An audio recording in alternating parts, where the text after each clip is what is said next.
Video kali ini saya menjelaskan pengembangan pusat sumber belajar bagi guru-guru pengampu mata pelajaran Indonesian A Language and Literature di Sekolah Berkurikulum Internasional Baccalaureate untuk program diploma. Nah, program pengembangan ini dibuat berdasarkan hasil observasi dan pengalaman saya di lapangan ketika kami sebagai guru-guru pengampu mata pelajaran Indonesian A dan Language and Literature itu menemukan kendala bahasa manakala IB memberikan satu atau meluncurkan satu kurikulum baru yang di dalamnya terdapat satu buku panduan, dan semua buku panduan ini dibuat di dalam bahasa Inggris yang sangat akademis. Nah, kesulitan untuk memahami buku panduan ini menyebabkan guru-guru pengampu sulit untuk mengaplikasikan atau mengejawantakan bagaimana kegiatan-kegiatan akademis dan penilaian mesti dilakukan. Nah, dari sana saya mencoba memikirkan solusi apa yang bisa diberikan untuk mencari jalan keluar terhadap kebutuhan yang ada. Nah, saya membayangkan atau saya melakukan riset dan saya menemukan bahwa salah satu cara untuk menyelesaikan solusi ini adalah membangun sebuah pusat sumber belajar. Kenapa perlu membangun sumber belajar?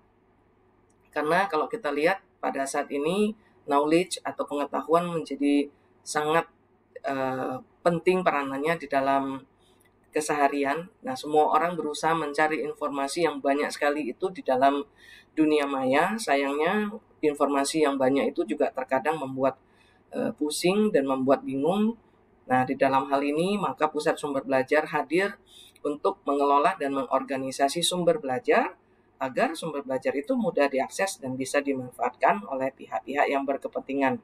Yang kedua, saya juga tidak bisa menafikan adanya kebutuhan terhadap pelayanan dan kegiatan belajar non-konvensional. Khususnya setelah pandemi COVID ini, kita melihat kecenderungan pembelajar saat ini adalah belajar tidak dibatasi oleh ruang dan waktu, sehingga sewaktu-waktu sumber belajar itu bisa diakses kapan saja dan di mana saja.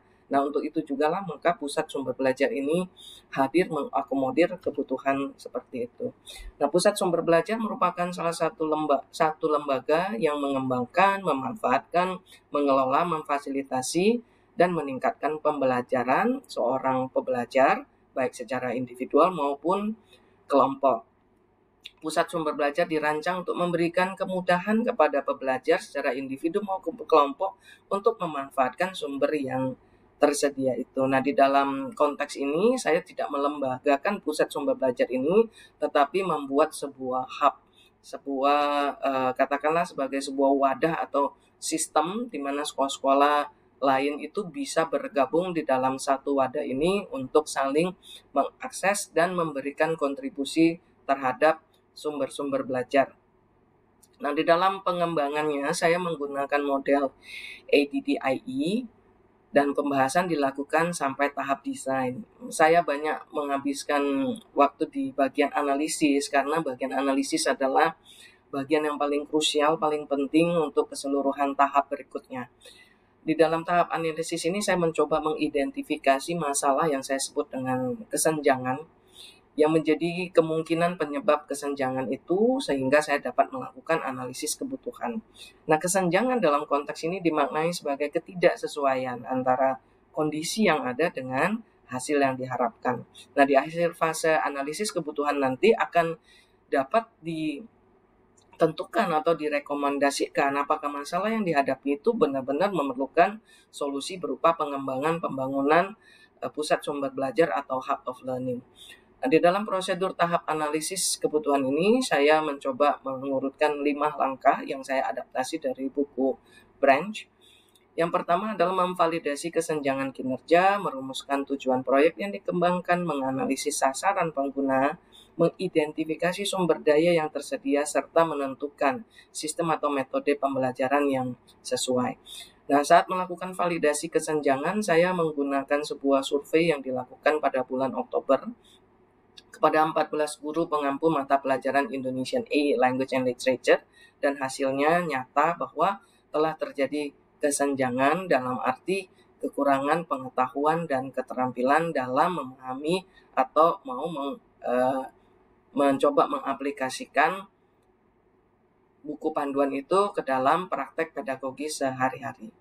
Nah, kemudian saya juga menentukan tujuan proyek pengembangan ini dengan harapan Hub of Learning ini memberikan kemudahan kepada guru baik secara individu maupun kelompok, tidak saja memperoleh akses tetapi juga bisa mendapatkan pengetahuan dan keterampilan dalam mengajarkan mata pelajaran Indonesia E-Language and Literature.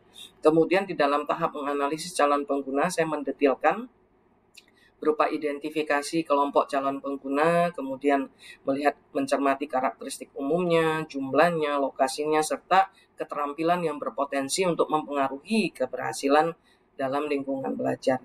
Kemudian saya juga melakukan identifikasi terhadap sumber daya yang tersedia berupa sumber daya buku, fasilitas instruksional, serta sumber daya manusia berupa tenaga ahli atau widya iswara. Nah, di dalam menentukan sistem atau metode pembelajaran yang sesuai, saya mencoba menggabungkan, melihat beberapa kemungkinan mulai dari blended learning, e-learning, m-learning, juga tidak ketinggalan metode yang konvensional berupa lokakarya atau seminar. Kemudian pada tahap desain saya mencoba melihat struktur pusat sumber belajar yang bersifat centralized atau terpusat. Jadi nanti akan ada satu kolaborator utama mengundang sekolah-sekolah lain untuk bergabung di dalam pusat sumber belajar ini. Nah, kemudian prinsip kerja atau framework yang dilakukan juga bersifat kemitraan kolaboratif. Jadi bukan per individu atau per kelompok datang atau hanya calon pengguna itu hanya mengakses materi saja, tetapi di dalamnya mereka juga diminta untuk berkolaborasi dan saling berbagi. Apakah itu berbagi praktik-praktik terbaik ataupun berkolaborasi dalam membangun rancangan pembelajaran. Kemudian juga di dalam tahap desain ini juga dijelaskan kegiatan pusat sumber belajar itu nanti akan mulai dari kolaborasi akademik, berbagi sumber belajar, serta pengembangan profesionalisme guru berupa pelatihan atau sarasehan yang kuantitasnya akan ditingkatkan. Saya berharap pusat sumber belajar ini dapat bermanfaat bagi calon pengguna dan di akhir atau di dalam proses pengaksesan dan kolaborasi ini mereka dapat meningkatkan mutu pendidikan menjadi lebih baik lagi. Demikian, terima kasih.